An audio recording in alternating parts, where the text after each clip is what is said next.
Still.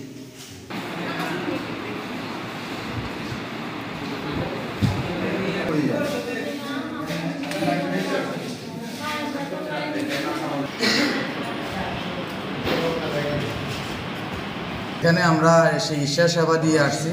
তার মধ্যে যে রোগীগুলো আসতেছে, রোগীদের মধ্যে দেখা গেছে জ্বর, সর্দি, অ্যালার্জি, তারপর কাশি, পানিবাহিত রোগগুলো বেশি আসতেছে। তার মধ্যে বেশিরভাগ দেখা যায় অ্যালার্জিটাই বেশি। সর্দি, অ্যালার্জি, চুলকানি, এগুলো পা পচে গেছে, হাত পচে গেছে, মানুষের গা টা পচে গেছে, এসব ধরনের রোগীটা বেশি। তারা বন্যা দুর্গত এলাকায় বসবাস করতেছেন, ওনারা এক নম্বরে পানিগুলা বিশুদ্ধ পানি খেতে হবে।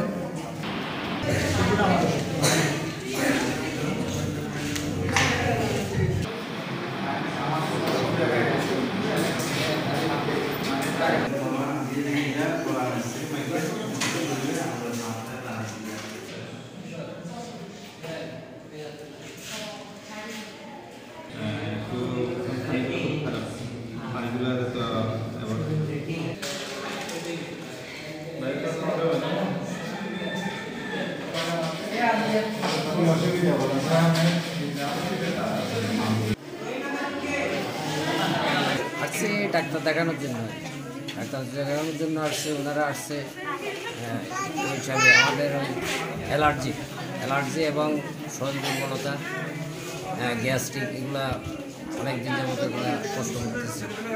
আজকে শুনছি ডাক্তার আসছিল, শোনার পরে এখানে আসলাম, ডাক্তার দেখালাম।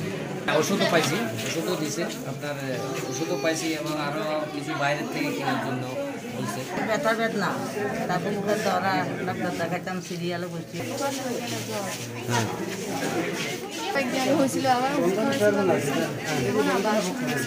এখানে আমরা চিকিৎসা সেবা দিয়ে আসছি।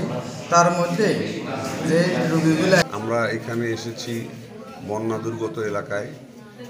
আমাদের শুকনা খাবার এবং আমরা যে ত্রাণ বিতরণ কর্মসূচি করছি, এর পরে আমরা দেখেছি এখানকার পানিবাহিত রোগ এবং অন্যান্য রোগ ব্যাপক আকার ধারণ করছে এবং মানুষ অনেক অসুস্থ।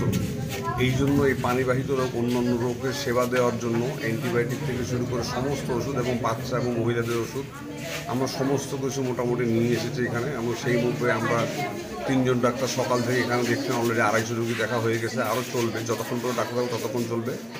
আমরা এই এলাকার মানুষের স্বাস্থ্য সুরক্ষার জন্য আমরা চেষ্টা করে যাব।